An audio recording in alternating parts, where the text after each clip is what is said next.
በኦሮሞ ፖለቲካ ውስጥ ኦሮሞን ከመስፍናዊ ኢትዮጵያ ወይም ደግሞ ከሀገረ መንግስቱ ከኢትዮጵያ በትርክት በመንቀል ወደ ባቢሎን ምድረ በዳ የወሰዱ የፖለቲካ ሰዎች አሉ። ራስ ጎበና ዳጬ ያሁኑ ትውልድ በደንብ ያውቃቸዋል ለማለት ይከብዳል። አዲስ አበባ የጭቅጭቅ እና የፖለቲካ ንትርክ ሀገርን ለማጽናት ብዙ ነገር ይኬዳል። ብዙዎቹ ደግሞ የነፍጥ እንኳን በማንሳት ጎበና ዳጬ በዘመኑ እንግዲህ ያልተማረ ሰው ናቸው፣ ያልተማሩ ናቸው፣ ፊደል ያልቀመሱ ናቸው። እንዳሁኑ ዘመን የፖለቲካ ሰዎች 6 ኪሎ ገብቶ የፖለቲካ ፍልስፍና የታሪክ እውቀት ያልቀመሱ ናቸው። አፄ ምኒልክና የጦር መሪው ተናበው ሀገርን አጽንተው ታሪክ ጽፈው አልፏል። አሁን ደግሞ እኛ ታሪክን ወደኋላ መለስ አድርገን ለማረም ለመከለስ የምንጣጣር ህዝቦች፣ የምናሳዝን ህዝቦች ሆነናል።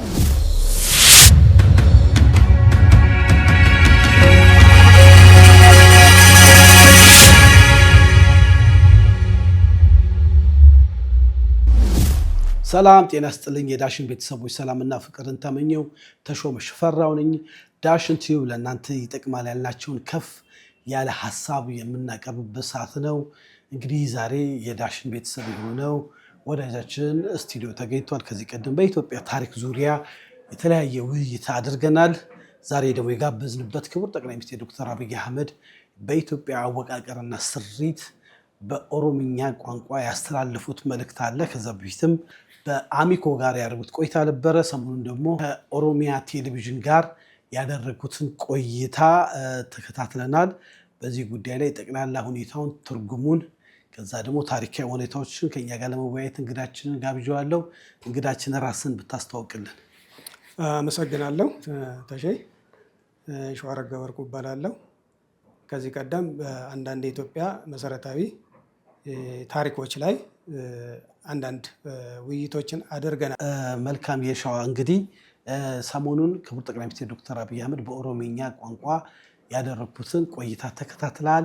ይህንን ቆይታ እንዴት ገመገምከው? ቆይታውን በጥሩ ሁኔታ ነው ያየሁት። ሁለቱንም ክፍሎች በደንብ ተመልከቻቸዋለሁ፣ አዳምጫቸዋለሁ።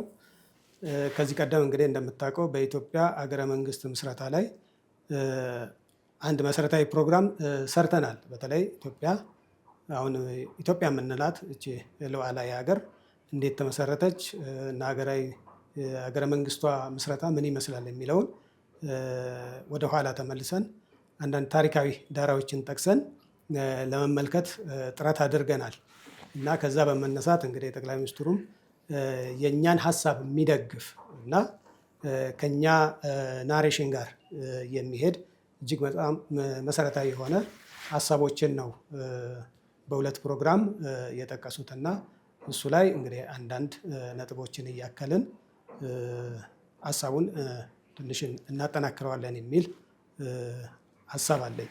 መልካም ሸዋ እንግዲህ የእሳቸውን ሀሳብ የሚደግፍ ሀሳቦች በእርግጥ ትዝ ይለኛል ከአንተ ጋርም ከቄስ ግርማ ጋርም ከመምህር ታዬ ቦጋለ ጋርም ታሪክን ከሚያውቁ ሰዎችም ከተለያዩ ሰዎች ጋር ውይይት አድርገናል። ያንን የሚያጠናክር ሀሳብ በእሳቸው መስማታችን ጥሩ ነው። ከአንድ መሪ ሀገራዊ ግንባታን ኢትዮጵያ የተዋቀረችው የተሰራችው እንደዚህ ነው በሚለው ሀሳብ መስማታችን በጣም ደስ ይላል። ግን ያነሷቸው ዋና ዋና ነጥቦች ላይ እስቲ ውይይት እናድርግ። አንተ የታዘብከው ዋና ዋና ነጥብ ምንድን ነው? ፍሬ ነገሩ ላይ እንወያይ ብዬ ነው። እንግዲህ በዋናነት እሳቸው ካነሱት መሰረታዊ ሀሳብ ስለ ራስ ጎበና ዳጬ ነው። እንግዲህ ባለፈው እንደምታስታውሰው ራስ ጎበና ዳጬ ማን ናቸው፣ ታሪካቸውስ ምን ይመስላል የሚል በተለይ የተደበቁ አንዳንድ የኢትዮጵያን ጀግኖች ለማየት ሞክረናል። ዛሬ ኢትዮጵያ የምትባለውን ሉዓላዊና እችን ታላቅ ሀገር በማጽናት ረገድ እንግዲህ እነ ራስ ጎበና ዳጬ ከአፄ ምኒልክ ጋር የነበራቸው ሚና አንዳንድ ታሪካዊ ዳራዎችን ለመጥቀስ ሞክረናል። ምናልባት በዛ ውይይት ላይ እንደ ታሪክ ያለፍናቸው ነገሮች ካሉ ምናልባት ዛሬን እሱን እንደ ግራውንድ ተመልክተን አንዳንድ ነጥቦችን እንመለከታለን እና ኢትዮጵያ እንደ ማንኛውም ሀገር የፖለቲካ ርዕዮተ ዓለም የፈጠራት አገር አይደለችም። ጥንታዊ አገር ናት። ጥንታዊ አገረ መንግስት ያላት አገር ናት እና አገረ መንግስት ስሪቷ ደግሞ የራሱ መስፍናዊ ማንነት አለው እና ያንም መስፍናዊ ማንነት መሰረት በማድረግ ነው ራስ ጎበና ዳጬና አፄ ምኒልክ አሁን ያለችዋን ኢትዮጵያን አገረ መንግስቷን የመሰረቱት ብለናል እና ያ መስፍናዊ ማንነቷ ወይም ደግሞ የአገረ መንግስቱ መስፍናዊ ስሪት ማን ነው የሚለውን ደግሞ ተመልክተናል እና ሸዋን ማዕከል በማድረግ በሸዋ መስፍናዊ መንግስት ላይ የተመሰረተ አገረ መንግስት ወይም ማዕከላዊ መንግስቱን ሸዋን በማድረግ ነው እና ሸዋ ማን ነው የሚለውን በዝርዝር ተመልክተናል እና ሸዋ በራሱ ነጠላ ማንነት አይደለም፣ ብዙ ማንነትን ያቀፈ ነው ብለናል እና ሸዋ ኦሮሞ ነው፣ ሸዋ አማራ ነው፣ ሸዋ ጋፋት ነው፣ ሸዋ ራያ ነው፣ ሸዋ ወሎ የእጁ ነው፣ ሸዋ አፋር ነው፣ ሸዋ አርሲሴ ኮመንዶ ነው፣ ሸዋ ጉራጌ ነው፣ ሸዋ ከምባታ ነው፣ ሸዋ ሀዲያ ነው። እነዚህን የማህበረሰብ ክፍሎች ማዕከል በማድረግ ነው የኢትዮጵያን የዛሬዋን ሉዓላዊ ሀገርና መንግስት የፈጠሩት እና አንዳንድ የኢትዮጵያ አካባቢዎች ላይ ደግሞ የተወሰነ ጦርነትም የተደረገባቸው ውጊያ የተደረገባቸው አካባቢዎች አሉ። ሌሎች ደግሞ በሰላማዊ መንገድ የማዕከሉ መንግስት አካል የሆኑ አሉ እና የኢትዮጵያ አካል የሆኑ አሉ እና በዛ አገረ መንግስት ስሪት ላይ እንግዲህ በዘመናት መካከል አንዳንድ የኢትዮጵያ የፖለቲካ ሊቃን የተለያየ የፖለቲካ እንድምታ የተለያየ የታሪክ ምልከታ አላቸው እና የታሪክ ልዩነትም አላቸው እና በዚህ ምክንያት ወደኋላ ሄደን እነዚህን ታሪኮችን ለመጥቀስ ሞክረናል። እንግዲህ ሸዋ በጥቅሉ የዘር ግንዱ ማን ነው ካልን የዘር ግንዱ ቦረና ነው። ኩሻዊ መንግስት ነው። የኢትዮጵያ አገረ መንግስቱ ስሪቱ ኩሻዊ መንግስት ነው። ነገር ግን እንደ ታሪክ እንዳለመታደል ያ የታሪክ ትርክት አልቀጠለም እና ያ የታሪክ ትርክት አለመቀጠሉ በትውልድ መካከል አሁን እስካለንበት ጊዜ ድረስ ሰፊ የፖለቲካ ልዩነትና በተለይም ለእርስ በርስ ግጭት እና ለተለያዩ ጦርነቶችና ቀውሶች ዳርገውናል። መልካም እንግዲህ ስለ ሸዋ ስርወ መንግስት አወራን። ኢትዮጵያ የተዋቀረችው እንግዲህ እንደ ሀገር ካየነው ከሰሜን ኢትዮጵያ ብኔ ባለኝ ታሪክ መረዳት እስከ ምስራቅ ኢትዮጵያ እስከ ግራኝ አህመድ በተለያየ ዘመን እየተፈራረቁ የገዟቸው ነገስታቶች፣ እነዚህ ነገስታቶች ደግሞ የራሳቸው አይዲዮሎጂ ያላቸው የሚፈልጉትን ነገር ለማድረግ የሞከሩ በእንደዚህ የተዋቀረች ሀገር እንደሆነ ይታወቃል። ክቡር ጠቅላይ ሚኒስትር ዶክተር አብይ አህመድ ካነሷቸው አንድ ጀግና መሃል ራስ ጎበና ዳጬን አንስተዋል። በኢትዮጵያ ታሪክ ውስጥ እንዳለመታደል ሆኖ ወይ ነጥረው ወይ ገነው የሚነገሩ የአርበኞች በጣም ውስን ናቸው። ሀገሪቷ ራሱ በእነሱ ትከሻ ላይ ብቻ የተዋቀረች እስከሚመስልተን ነገር ድረስ ይነገራል። ግን ኢትዮጵያውያኖች በተለይ ሴት እናቶች በግንባር ላይ የሚያደርጉት ስንቅ ትጥቅ በማቅረብ በተለይ ደግሞ የቆሰሉትን ወገኖች በማግለል የሚሰሩት ነገር እምብዛም አልተጻፈም። የሃይማኖት ሰዎች እንደየቤተ እምነቱ የሰሩት አለመጻፍ ሳይሆን አለመነገር ይበዛበታል እና ራስ ጎበና ዳጬን አንስተዋል። ራስ ጎበና ዳጬ የአሁኑ ትውልድ በደንብ ያውቃቸዋል ለማለት ይከብደኛል። ለምን በታሪክም በእውነትም በጦርም አይነገርም፣ ውስን ነው ታሪካቸውና ከአፄ ምኒልክ ጋር የነበራቸው ግንኙነት ምንድን ነው? ራስ ጎበና ዳጬስ ማናቸው? አገርን በማጽናት ከአፄ ምኒልክ ጋር የሰሩት ስራ ምንድን ነው? እሱ ላይ ትንሽ ሰፋ አድርገን ብታወያየ። እንግዲህ ባለፈው አንዳንድ መሰረታዊ ነጥቦችን ተመልክተናል። ራስ ጎበና ዳጬና አፄ ምኒልክ የተገናኙበት ዘመን በተለይ ዘመነ መሳፍንት ማብቂያ አካባቢ በመሆኑ እና የምዕራቡ ዓለም የቅኝ ግዛት በአፍሪካ በተለይም በምስራቅ አፍሪካ ያላቸው ፍላጎት በከፍተኛ ሁኔታ ያየለበት ወቅት ነው። በተለይ የበርሊን ኮንፈረንስን ተመልክተናል። አፍሪካን እንዴት እንቀራመት የሚል ጉባኤ ነበረው እና በዛ ጉባኤ ላይ እንግዲህ 14 የኢምፔሪያሊስት ሀገሮች ቅኝ ግዛት ሀገሮች እንግዲህ በጋራ አፍሪካን እንዴት እንደሚቀራመቱ የተስማሙበት ጉባኤ ነው እና የዛ ጉባኤ ነው አንዱ እንዲገናኙ ምክንያት ያደረጋቸው እና ያንን የቀኝ ግዛት ፍላጎትን ለመከላከል እና ኢትዮጵያን ሉዓላዊ ሀገር ለማስጠበቅ እንግዲህ የተገናኙበት እጅግ በጣም አንጓ የሆነ ዘመን ነው እና ወሳኝ የሆነ ክፍለ ዘመን ላይ ነው። እንግዲህ ይሄንን ጠቅላይ ሚኒስትሩ አሁን ካለው የፖለቲካ ሊቃን ጋር በማነጻጸር እሳቸውን ያነሱበት መንገድ አለ። ለምሳሌ ራስ ጎበና ዳጬ በዘመኑ እንግዲህ ያልተማረ ሰው ናቸው፣ ያልተማሩ ናቸው፣ ፊደል ያልቀመሱ ናቸው። እንደ አሁኑ ዘመን የፖለቲካ ሰዎች 6 ኪሎ ገብቶ የፖለቲካ ፍልስፍና የታሪክ እውቀት ያልቀመሱ ናቸው። ወይም ደግሞ ወደ አውሮፓም ፈረንሳይም የተለያየ ዓለም ሄደው ምንም አይነት የእውቀት ቀመስ አይደሉም እና እንዲሁ በተፈጥሮ ጀግንነት የነበራቸው የጦር ውጊያ ስልትና እውቀት የነበራቸው ጥበበኛ ሰው ነበሩ እና ያን የተፈጥሮ እውቀትና ጥበብ ተጠቅመው ነው እንግዲህ አሁን ያለችዋን ኢትዮጵያን ሉዓላዊነቷን ያረጋገጡት በጦርነት ማለት ነው። ስለዚህ ራስ ጎበና ዳጬና አፄ ምኒልክ በዘመኑ በነበራቸው እውቀት ልክ እንግዲህ አሁን ኢትዮጵያ የምትባለዋን እችን ሀያል ሀገር ሉዓላዊት ሀገርን ነፃነቷን እና ሉዓላዊነቷን በዓለም አደባባይ እንዲረጋገጥ አድርገዋል እና ማዕከላዊ መንግስት እንዲፈጠር አድርገዋል እና በዛ በአገረ መንግስት ስሪት ውስጥ እንግዲህ የተለያዩ ጥፋቶች ሊኖሩ ይችላሉ፣ ግጭቶች ሊኖሩ ይችላሉ፣ ደግሞም ጦርነቶችም ነበሩ። ምክንያቱም በሰላማዊ መንገድ የማዕከሉ መንግስት አካል መሆን ያልፈለገውን የአካባቢ ገዢና የአካባቢ ንጉስን እንግዲህ በጦርነት አስገብረዋል ለማዕከላዊ መንግስት። ያም ባያደርጉ ኖሮ ዛሬ ኢትዮጵያ ብለን የምንጠራትን እቺ ሉዓላዊ ሀገር የምንላትን አገር በዚህ ልክ አናገኛትም ነበረ እና የነሱ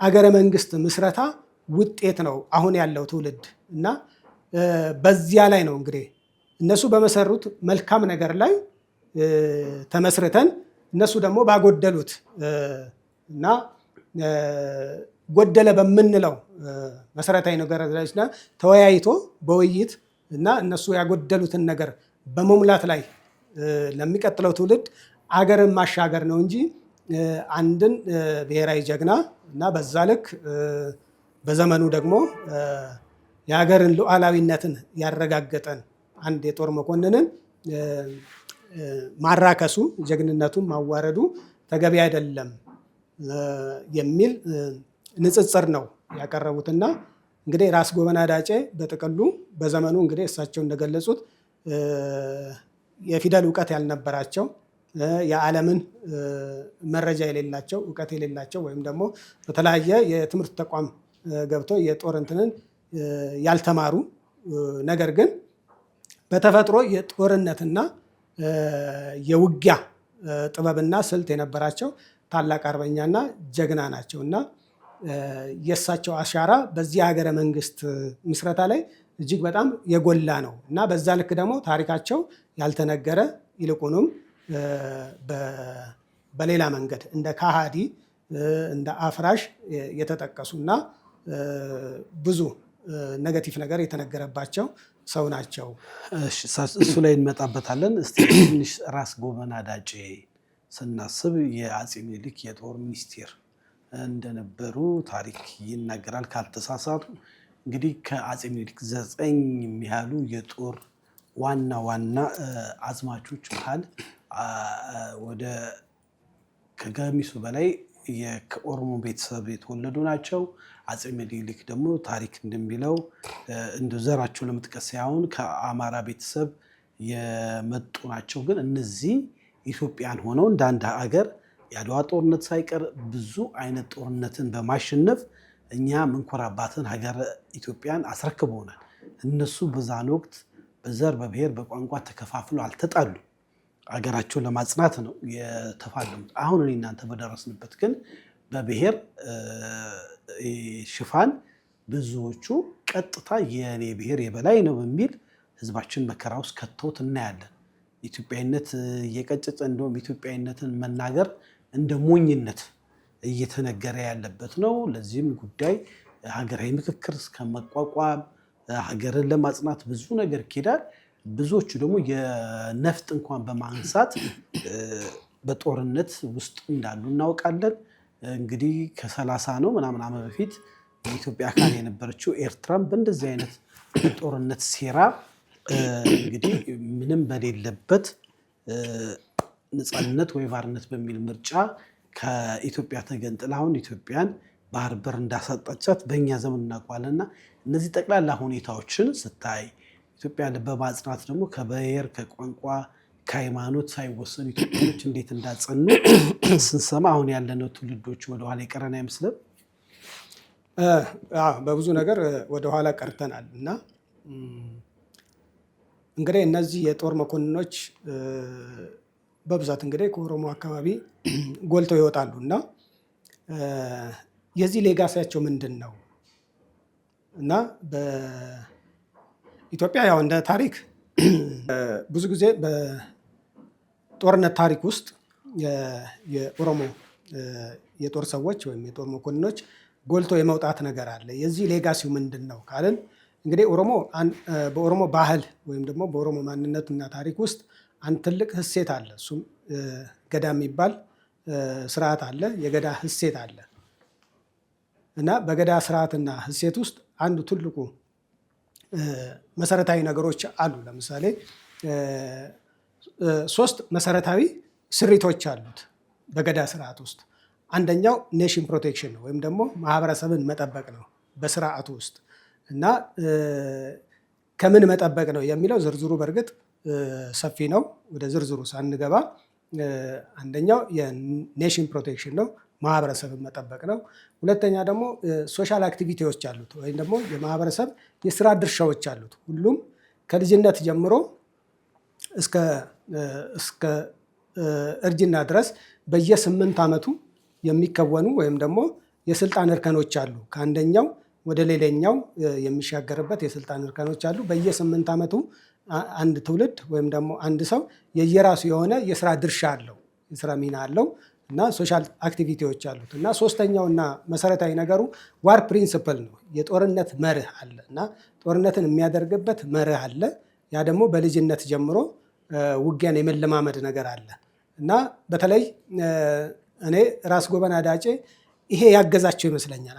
አንደኛ ኦሮሞነታቸው፣ ሁለተኛ በኦሮሞ ውስጥ ያለው ይሄ የዋር ፕሪንስፕል ልማድ አለ እና እንደ ሌጋሲ እንደ እንትን ከትውልድ ወደ ትውልድ የተሸጋገረ ነው። ብዙ ጊዜ ያው ኦሮሞ ጎልቶ የመውጣት ነገር አለና አንዱ ለሀገረ መንግስት ምስረታና በጦርነትም በተለያየ አውደ ውጊያዎችም ድልን የመጎናጸፍ እና የማሸነፍንና ያንን ጥበብ እና እውቀትን በዚህ ምክንያት የቀሰሙ ይመስለኛል እና ብዙ ጊዜ በዚህ ምክንያት ጎልቶ የመውጣት ነገር አለ እና ለዚህ ይመስለኛል።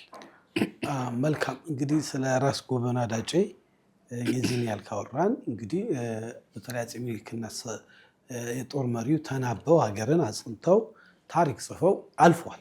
አሁን ደግሞ እኛ ታሪክን ወደኋላ መለስ አድርገን ለማረም ለመከለስ የምንጣጣር ህዝቦች፣ የምናሳዝን ህዝቦች ሆነናል። ይሁንና ራስ ጎበና ዳጬ በተለይ በአንዳንድ የፖለቲካ አዋቂዎች በሚሉ በተለይ በኦሮሞ ማህበረሰብ ውስጥ ያሉ እንደ ካዲ እንደ ባንዳ ለምን ይቆጥሯቸዋል? እንግዲህ ይሄ አንዱ የታሪክ ምልከታው ነው እና ታሪክን የምንረዳበት ታሪክን የምንመለከትበት የተዛባ መነጽር ከሆነ በዚህ ረገድ እንመለከታለን።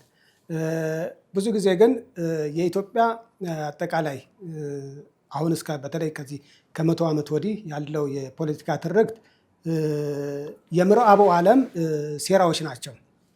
በተለይ ለዚህ ሁሉ የታሪክ ትርክትና መዛባት ምክንያት የሆነብን የአድዋ ድል ነው። እንግዲህ በአድዋ ድል ላይ ኢምፔሪያሊስቱ በመሸነፉ ምክንያት እና ለአድዋ ድል ደግሞ ዋነኛው የጀርባ አጥንት የሆነው እንግዲህ እንዳልኩ እነዚህ የኦሮሞ የጦር ፈረሰኞችና የጦር ጠቢባንና ሰዎች ናቸው እና በአድዋ ላይ ኢምፔሪያሊስቱ በመሸነፉ ምክንያት እንግዲህ በዝርዝር የዛ ሽንፈታቸውን በዝርዝር ጥናት አድርገውበታል እና ፍላጎታቸውን ስለገታባቸው በተለይ በምስራቅ አፍሪካ እና በአፍሪካ ያላቸውን የቅኝ ግዛት ፍላጎትን በጣም ነው የገደበባቸው እና የጦርነትን ሁሉ ምዕራፍ የዘጋ ነው። አድዋ እንግዲህ ትልቅ ድል ነው።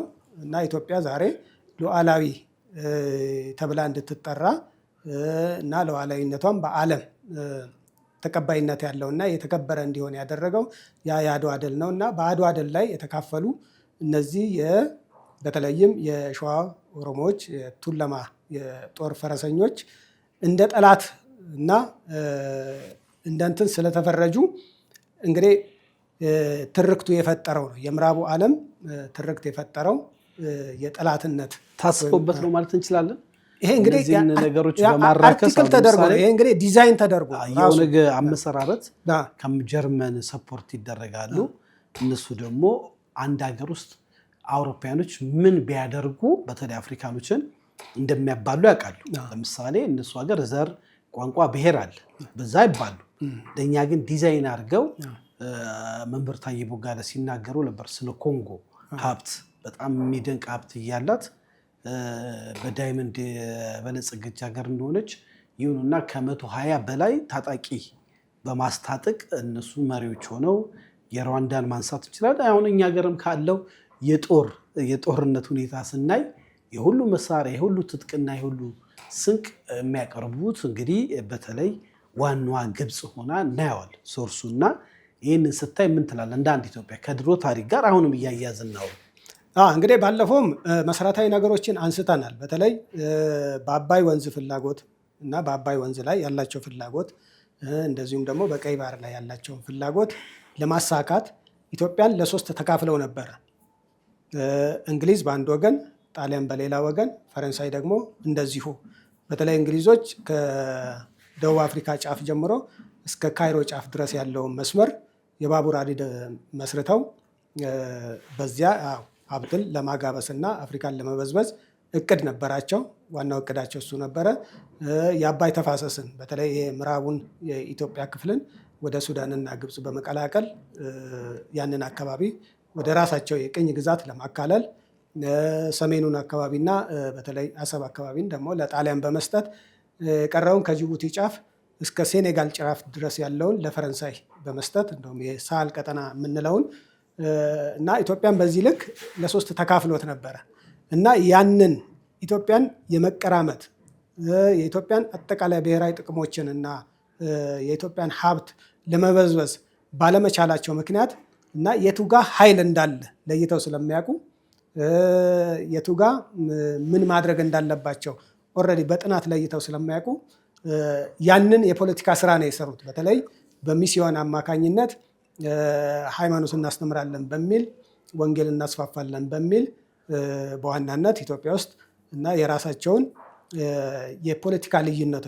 እና በዘር ላይ ያተኮረ የፖለቲካ ልዩነት የዘር ልዩነት በመፍጠር እና የሚፈልጉትን ኃይል በማደራጀት ኢትዮጵያ ላይ አማጺን በማደራጀት እና ኢትዮጵያ እረፍት አልባ እንድትሆን በጦርነት በኢኮኖሚ የተዳከመች ሀገር እንድትሆን እና የስደትን በማስፋፋት እና ልዩ ልዩ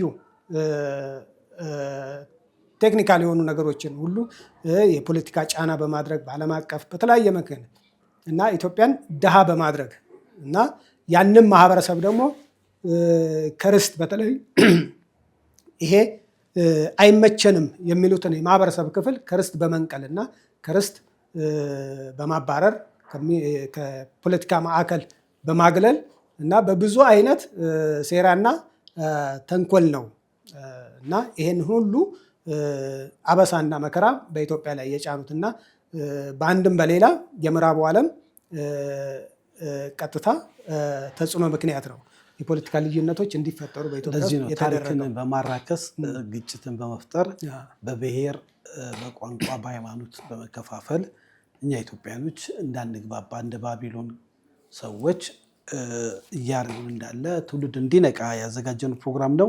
ወደ መጨረሻው ሀሳብ ስንሄድ ክቡር ጠቅላይ ሚኒስትር ዶክተር አብይ አህመድ ካነሱት ታሪክ አንዱ በተለይ አማራና የኦሮሞ ነገስታቶችን ታሪክ በማያያዝ ያ ደግሞ እስከ ቀይ ባህር ድረስ እስከ ባህረ ነጋሽ የሚለው ድረስ እንደሚሄድ ከ500 ዓመት በፊት የነበረው አፄ ዘርዓ ያዕቆብ ባህረ ነጋሽ የሚል ስም አውጥቶ ባህሩን ይገዛ እንደነበረ ከዛ ደግሞ ወርዶ ብዙም ብንሄድ በኃይለሥላሴ ዘመን እንግዲህ በፌዴሬሽን ብትሆንም በኢትዮጵያ ቁጥጥር ስር እንደነበረ ቀይ ባህር ይታወቃል።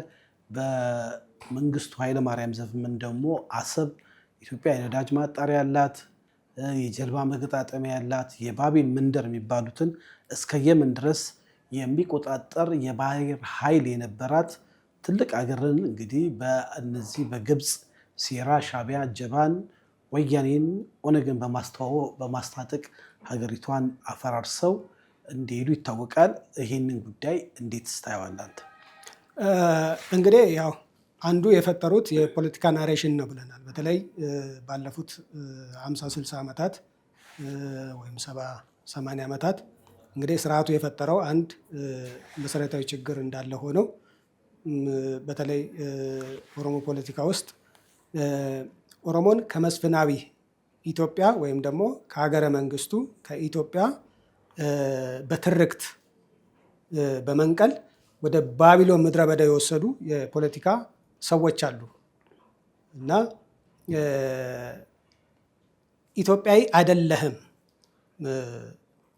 አንድ ኦሮሞን ተወላጅ ኢትዮጵያዊ አይደለህም ብለው የሄዱበት ርቀት እጅግ በጣም ከፍተኛ ነው እና ያን የተሳሳተ ትርክትን በማረም ረገድ ጠቅላይ ሚኒስትሩ ወደ ኋላ ሄደው ወደ 1000 ዓመታትን ወደ ኋላ ሄደው ከቀይ ባህር ከባህረ ነጋሽ ጀምሮ ኦሮሞ በኢትዮጵያ ሀገረ መንግስት ስሪት ውስጥ በስልጣኔ ውስጥ ቀይ ባህርን በማስተዳደር እስከ አክሱም ዘመነ መንግስት ድረስ ከአክሱም እስከ ላሊበላ ድረስ ከዛም እስከ ጎንደር ፋሲል ድረስ እና አሁን እስካለንበት ጊዜ ድረስ ታሪክን በማጣቀስ እንግዲህ የተሳሳተ ትርክትን ለማረም የሄዱበትን ርቀት ተመልክተናል። እንግዲህ ይሄ ምንድነው? አንዱ የምዕራቡ ዓለም ነው እንዳልኩ ኦሮሞን ከመስፍናዊ አገር ከኢትዮጵያ ኢትዮጵያዊነቱን በሚገፍ መንገድ እንግዲህ ነጠላ ትርክት ተፈጥሮ ወደ ባቢሎን ምድረ በዳ ወስደውታል፣ ወደ ጥግ ወስደውታል።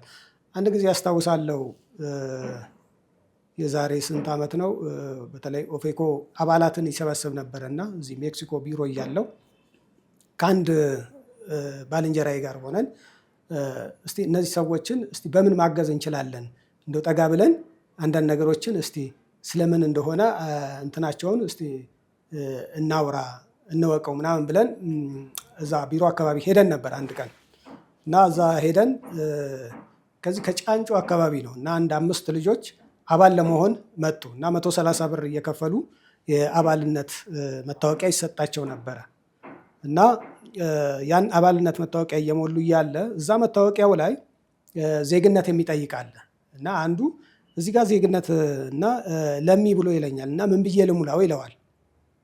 ያ መዝጋቢውም ማለት ነው። ኢትዮጵያ ብለህ ሙላው ይለዋል እና ግራ ገባው። ከዛ አሰባሰበና ሌሎቹ በቃ ቅር እያላቸው ኢትዮጵያ እያሉ ሞሉ፣ ያ አባል መሆን ስለፈለጉ ማለት ነው።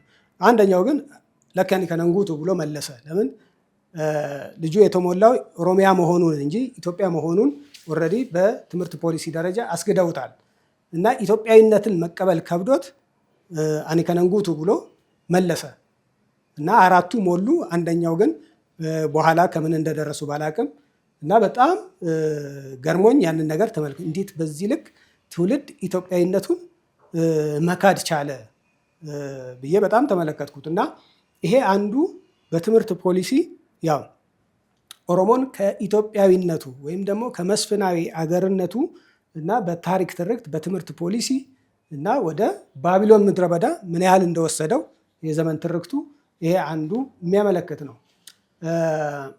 ሁለተኛ አንድ ጊዜ ሞጆ አካባቢ ነው እና ሞጆ አካባቢ ኖር ያለው 1998 አካባቢ ነው። አንድ ጓደኛዬ አርባ ምንጭ በወተር ኢንጂነሪንግ ተመርቋል እና ተመርቆ ስራ ያገኘው እዚህ እንትን አካባቢ ነው፣ ወለንጭቴ አካባቢ መስኖ ልማት ነው እና የድጋፍ ወረቀት ከቀበሌ አምጣ ተብሎ እና ቀበሌ ተያይዘን ሄድን እና ወላጅ እናቱ ከቀበሌው ሊቀመንበር ጋር በጣም ወዳጅ ናቸው እና ይግባባሉ እና ወላጅ እናቱ ያው በብሔር ትግሬ ናቸው እና ከቀበሌ ሊቀመንበሩ ግን ያው ሴትዮዋ ምንድናቸው በተፈጥሮ በጣም አይከን ናቸው። በማህበረሰብ ውስጥ በጣም አይከን የሆኑ እጅግ በጣም ተወዳጅና ተግባቢ ሰው ናቸው እና ግን በብሔር ደረጃ ትግሬ ናቸው። ከዛ ተያይዘን እዛ ቀበሌ ሄድን እና ሰላምታ ተቀያየሩ፣ ሰላም ተባባሉ፣ ትንሽ አወሩ እና ታዲያ ምን ልርዳችሁ፣ ምን ፈልጋችሁ መጣችሁ አለ። አይ ልጄ እንደዚህ ስራ አግኝቶ የድጋፍ ወረቀት አምጣ ተብሎ ለዛ ነው የመጣው። እና የት ነው የተመረከው ይላል። አርባ ምንጭ። ታዲያ ስራ የታገኘ ሲለው ወለንጭት አካባቢ። ኦሮምኛ ትችላለህ ሲለው አዎ እችላለሁ ብሎ በኦሮምኛ መለሰ። አንተ ጎበዝ ነህ፣ በጣም ይገርመሃል።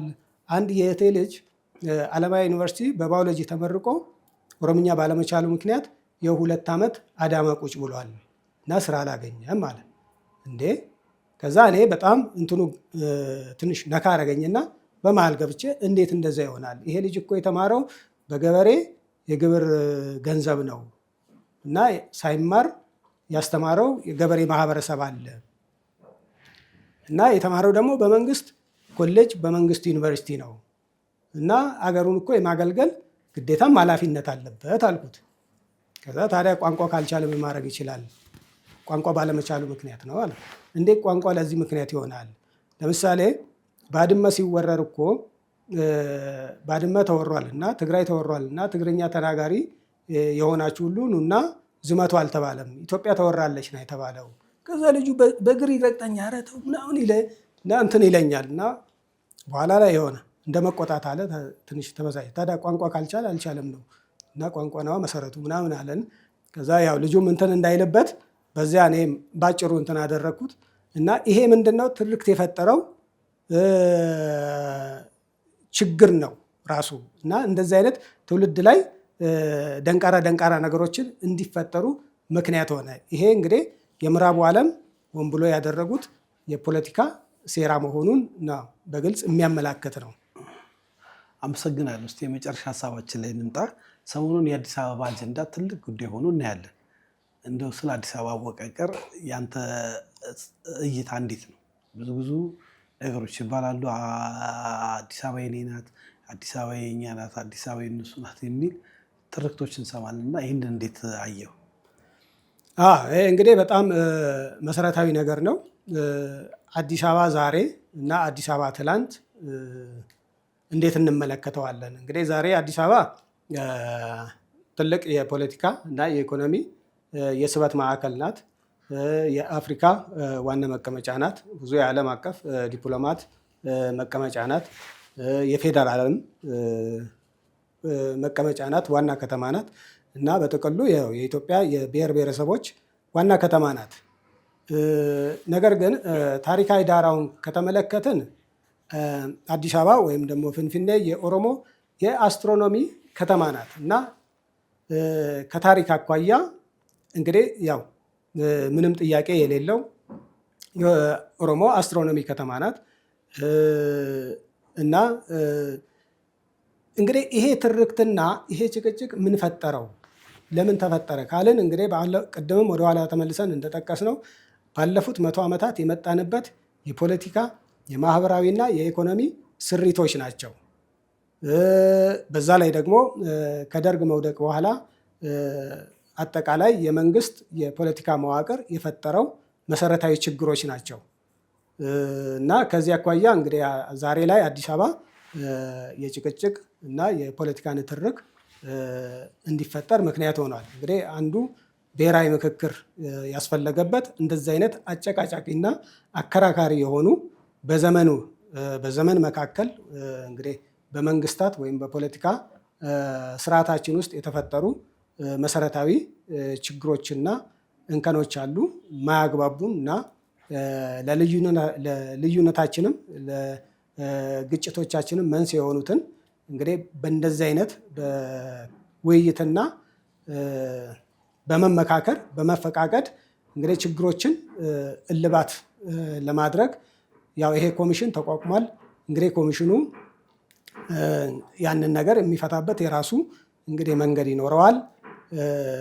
ግን አዲስ አበባ ዛሬ በዚህ ልክ የጭቅጭቅ ከተማና መቀመጫ መሆኗ ያው በአንዳንድ እንትኖች ለመመልከት ችለናል። መሰረታዊ ምክንያቱ ይሄ ይመስለኛል። አመሰግናለሁ ሸዋ። እንግዲህ በወቅታዊ ጉዳይ ላይ ክቡር ጠቅላይ ሚኒስትር ዶክተር አብይ አህመድ ካነሱት ታሪክ በመነሳት ኢትዮጵያ እንዴት ተዋቀረች፣ አሁን ያሉ ወቅታዊ ሁኔታዎች ላይ ውይይት አደረግን። የተዘጋጀንባቸው ሀሳቦች እነዚህን ይመስላሉ። ሀሳብ አስተያየታችሁን ኮመንት ሴክሽን ላይ ልትሰጡን ትችላላችሁ። ይህም ፕሮግራም ሰብስክራይብ፣ ላይክ፣ ሼር፣ ኮመንት አድርጉ። ተሾመ ነኝ።